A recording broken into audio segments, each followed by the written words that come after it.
So, we've learned a little about the American model and how the American model developed in a way that needed to overcome a sort of chaotic situation by centralizing but basing their model on advertising. So let's have a look what the UK did in difference, and really what we're going to do here is outline the first fundamental steps of the development of the British Broadcasting Corporation, the BBC. So where are we at? In 1922, the Post Office lifts the ban on transmissions, granted licenses for 3 broadcast stations. So with an eye on what's happening in America, the GPO, when they decide to open up radio broadcasting again, they see what's happening in America in particular and think, right, we're going to get straight on this, we're going to license immediately. So the first one that's licensed, well, the first 2 really, they're very close to one another in May 1922, is Marconi, broadcasting across London from the Strand, and then the Metropolitan Vicar station in Manchester, both in the same month in May 1922, and then the Western Electric Company in Birmingham in November 1922. So you've got your first 3 UK radio stations established in 1922. Really, from the outset, you see a monopoly on radio broadcasting. There's a boom in wireless usage and in wireless sets, but the UK government is absolutely powered by a fear of the chaos and commercialism that occurred in America. And that notion of commercialism is very important. At this point in time in the history of the country, there was no desire on the part of government to see commercial media. The media was seen as being a force, and a powerful force within society, that should not be handed over to crass commercialism, which could somehow endanger the moral character of the British people. So the solution to this, very shortly after those 3 new radio stations were set up, is let's get rid of them. Let's stop all this right away before it gets out of hand. There's only 3 of them. We don't want any more. We're going to incorporate all these companies into one. And the British Broadcasting Company, not the British Broadcasting Corporation, which is the BBC as we know it today, but the British Broadcasting Company, which we usually denote as BBCO, was set up on the 18th of October 1922 in order to consolidate the 3 existing stations. So an instant monopoly was developed. Now, what are the political sensitivities that actually led to this development? Firstly, there was a fear of the masses. So this mass media might be used by groups to influence the masses in Britain. There was a recognition, therefore, of the political unrest in the pre-war period and the power of propaganda in World War I, and very importantly, the power of popular revolution in Russia in 1917, which led to the formation of the Soviet Union. So there was a very important recognition early on in this stage of development that you had to take power away from the masses. That this medium had to be controlled very, very closely, and it had to be in government control. So what better way of doing that than setting up a corporation that was not just like in America with RCA, where you had a corporation set up by the government, but it was allowed to run on its own auspices through its own advertising money. No, we're not just going to set this up, we're going to fund this as well. So we're going to keep it directly under our control, and therefore use radio both to limit the possibilities of control of public opinion and to control public opinion. So a fear of the masses was a very important motivating factor. To go hand in hand with a fear of the masses, there's a fear for the masses as well. This sort of parochial middle-class bourgeoisie morality that I talked about in terms of photography and a couple of other mediums which developed in the 19th century was still a major motivating factor in the 20th century. So there was a massive fear amongst those who know better than the masses that there was powerful commercial forms could damage the moral and intellectual character of the country. So, they wanted to avoid sensationalist, trashy, vulgar entertainment coming to the masses. Who would enjoy things like that? It would just rot the brains of the society, And I am a classic example of that. Sensational, trashy, vulgar entertainment is my thing. And just look at me. So, the BBCO was set up to avoid these things. So radio was seen as a mean of informing and improving people countering the seditious effects of cinema and print at this point in time. And it's this notion of improving people which is quite interesting, because this informed the character of what the BBCO did afterwards. This idea that the radio should act to improve people in terms of their moral character informed what programming went on. And that moral character, of course, is informed by this sort of religious Presbyterian sort of middle class set of values which had started to form in the 19th century and now became hegemonic or common sense in the 20th century, in the early part of the 20th century. I should definitely say in the early part of the 20th century. So the BBCO started in 1922, one company with 6 major shareholders, completely run by a board of directors, but which reported to government. Income came from royalties on set sales plus part of the annual radio license. If you bought a set, if you bought a radio, you had to pay an annual license. Just like if you own a TV today, right? Yes, I'm sure you all have a TV license. I have a TV license. But so from early on, the license fee was set up to fund the activities of this country, and in the UK as well, there was a cut basically of every radio that was set that went to the BBC as well.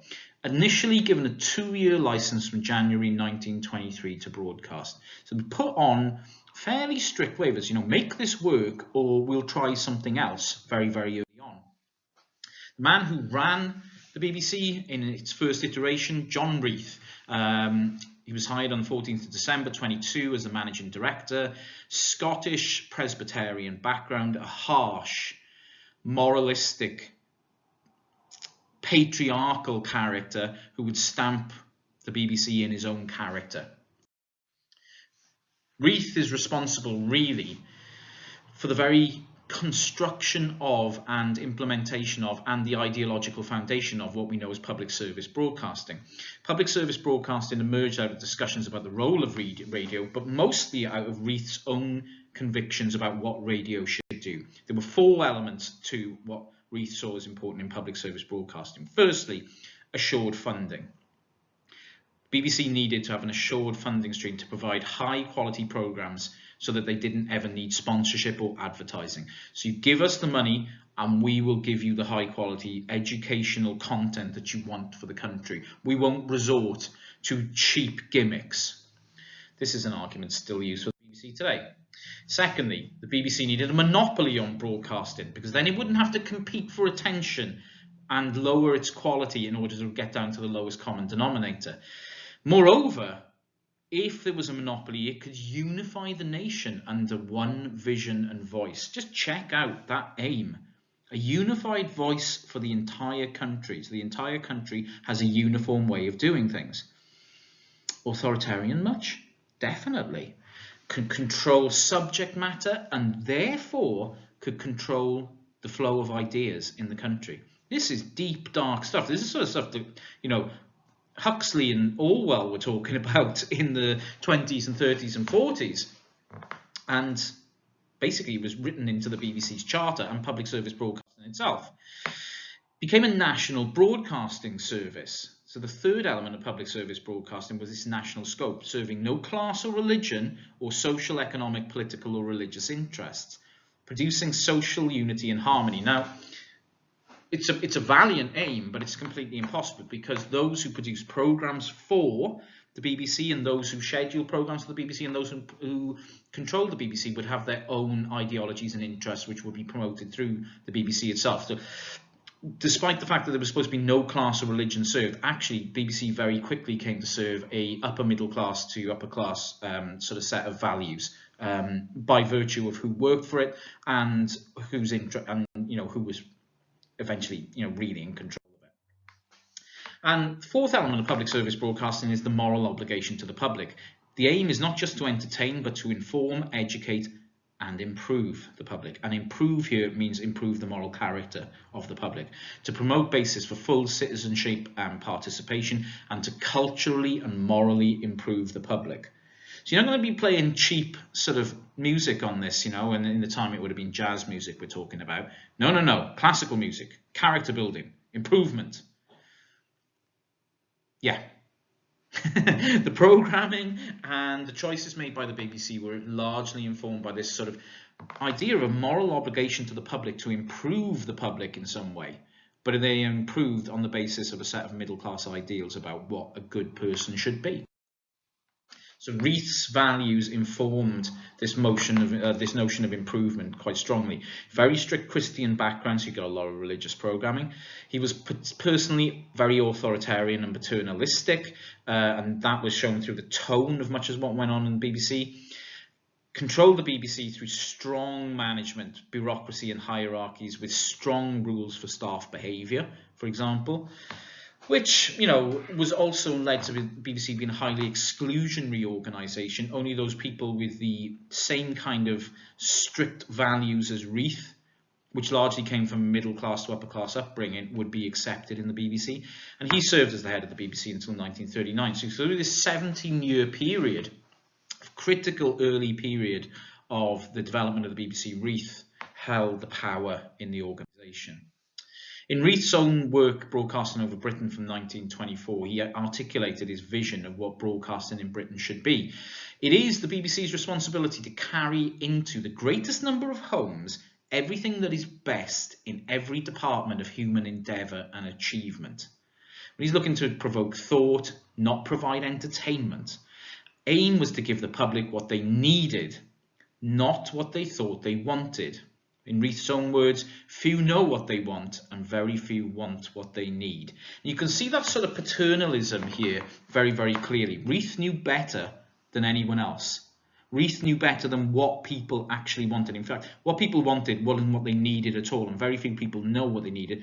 But John Reith knew what people needed. They needed strong control, and the national broadcaster needed to offer that control by providing a very stringent set of broadcasts which would articulate a particular vision of how the country should be. Massively paternalistic then, to promote moral, cultural, spiritual values in public and social responsibility, and to prevent any form of radicalism. You don't want those crazy Russian lefties coming over here, lining up the royal family and shooting them. No, no, no, no, no. BBC was dominated by a particular social group on this basis, university educated, upper middle class background, standard accents, and with a strong sort of moral alignment to what Reith was promoting. Now, radio at this point in time was highly restricted also. The newspapers in particular had real problems with the rise of radio. They were responsible for news, they were responsible for entertainment. It was this competitor coming along. So newspaper owners would lobby government quite hard in order to stop the radio from treading on their toes. No news programs before 7 p.m. because the newspapers, they got their news out in the day. We don't want the BBC broadcasting news, which means that people won't have to buy a newspaper. They had to take the news from agencies. They couldn't have their own news department, and there was no. They were not allowed to own reporting network until 1934, for example. The papers actually refused to print radio schedules at all because they didn't want to promote this competitor. So the BBC had to publish its own in-house scheduling service, Radio Times, from 1923. And you might ask yourself, I don't know. I'm sure not many people ever get the Radio Times anymore, but it does still exist. Why is it called the Radio Times? It's about tally. Well, that's why it's called the Radio Times. So Reith was engaged in a constant struggle to improve the coverage that the BBC could give to events. By 26, he was allowed to cover the FA Cup final, the boat race. What is the boat race all about, right? It's the same two teams every year. It's ridiculous. And the Epsom Derby. But the Epsom Derby coverage is brilliant. So you've got a horse race, right? They're covering a horse race, but there's no discussion, there's no commentary of the race at all, and they couldn't tell you who the winner was. Because this might invalidate one of Reith's key aims, which was to improve the moral character of the country. So if you're talking about horse racing and winners, you're talking instantly about gambling and odds on horses. No. That's going to corrupt the character of the country. It's going to promote gambling. We're not having any of that. So God knows what they were actually covering on this, but they weren't covering the race and they weren't covering who won it. So I don't know, covering the colour of the grass, something like that. It was great stuff, Frequently early on, the BBC fell into conflicts with the government. Now, the government held the BBC in a very, very tight leash. It was afraid about giving it too much power. The Postmaster General, the government officer, wanted to control the content of it and really said that the BBC couldn't broadcast controversial matters. which went in turn with what Reith wanted to do, which was to cover events of national significance like Parliament, the budget, election addresses and so on, to provide a proper news service for the people of the country. Government was very, very weary on this.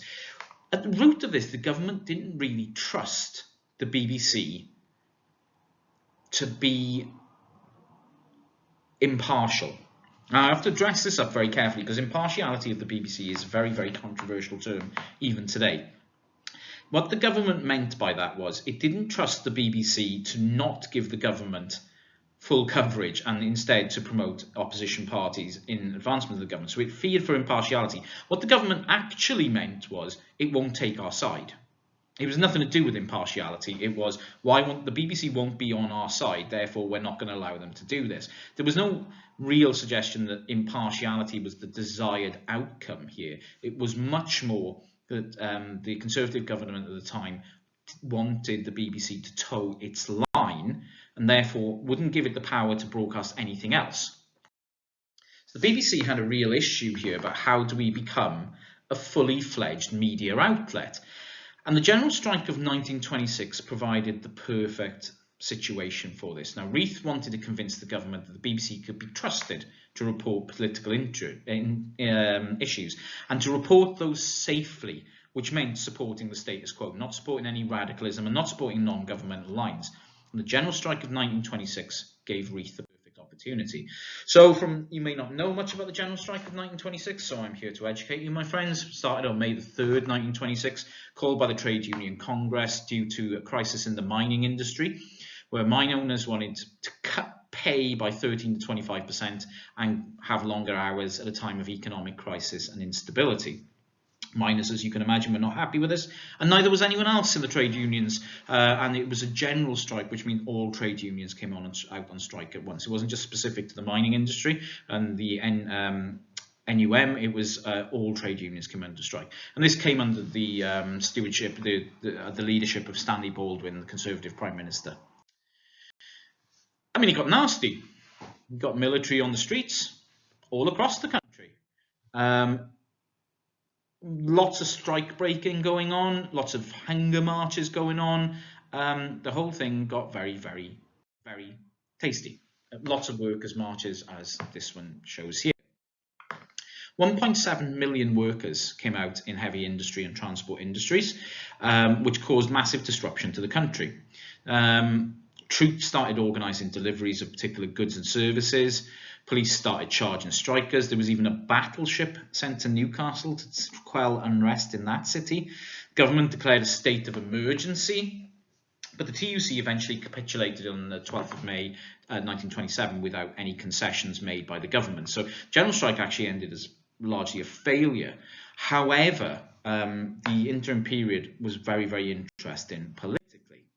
The coverage was a great opportunity for the BBC because the newspaper unions went out on strike. So printers and delivery workers basically shut down the newspapers, and radio therefore became the primary news source for the country. BBC, in response to this, developed its own news bulletins and claimed that they had a responsibility to report the strike impartially. But Reith's motivation here was that BBC could be trusted, so impartiality actually meant a pro-status quo, pro-government stance. And that was very clear all the way through the BBC's coverage of the general strike. Government had the power to take over the run in the BBC, so basically the BBC was told, you follow the line or we will shut you down and take it over. So Reith was very aware of what was going on here. This led to a huge slew of pro-government reporting. They cooperated with the government in the preparation of the news. They broadcast messages from Stanley Baldwin. They blocked attempts of the Labour Party to actually do it. Both Keir Hardie, I should say. Keir Starmer wouldn't be talking, he's leaving that now. Keir Hardie and Ramsay MacDonald and other prominent Labour politicians at the time were blocked from the airwaves. Even the Archbishop of Canterbury, who had a more sympathetic view of the TUC strike and especially the hunger that the strike was causing, was not allowed a position on the BBC to give any kind of message that was contrary to the government view. The BBCO basically assisted government strike breaking, broadcast calls for volunteers for strike breakers, and nightly editorials written by government officials, which were designed to soothe the general public. So the BBC became the propaganda arm of the Conservative government during the general strike. Impartiality for the BBC didn't mean reporting both sides fairly. It meant being on the side of social order and law, according to Reith, hence being on the side of the government. Assuming the BBCO is for the people and that the government is for the people, then the BBCO must be for the government in this crisis. That was Reith's syllogistic reasoning underpinning his decision to support the government during this. It's a nonsense. It's a total nonsense. Assuming the BBCO is for the people, okay, that assumption is not backed up by evidence, and the government is for the people. There's 1.7 million people out on strike. Where'd you get that assumption from? So those two assumptions don't support his conclusion in any case. But this was the line of argument that Reith used basically to suck up to Baldwin and his Tory government. Strike, according to the BBC, was illegal, and therefore they had to reflect that. And when the strike ended, and sorry, the date is wrong there, the BBCO broadcast messages from the King and from Stanley Baldwin, then Reith read the hymn Jerusalem. They celebrated. They revelled. Baldwin wrote to Reith to thank him, and many working class people were actually very angry at the BBCO's coverage. After the strike, the BBCO only had a 2-year licence until 1927, but very quickly it was rewarded by becoming the British Broadcasting Corporation, a public corporation and national institution authorised by Royal Charter from the 1st of January 1927. So, the BBCO has now become the BBC. The early part of broadcasting in the UK through radio is characterised by the establishment of a monopoly and the concretisation of that monopoly through close alignment to the government itself in order to prove that this monopoly was worthwhile in terms of maintaining the status quo and the social order in British society at a time of crisis. And therefore, the BBC, from its outset, is an arm of government propaganda. Ooh, controversial. Getting more into this controversy in part 3.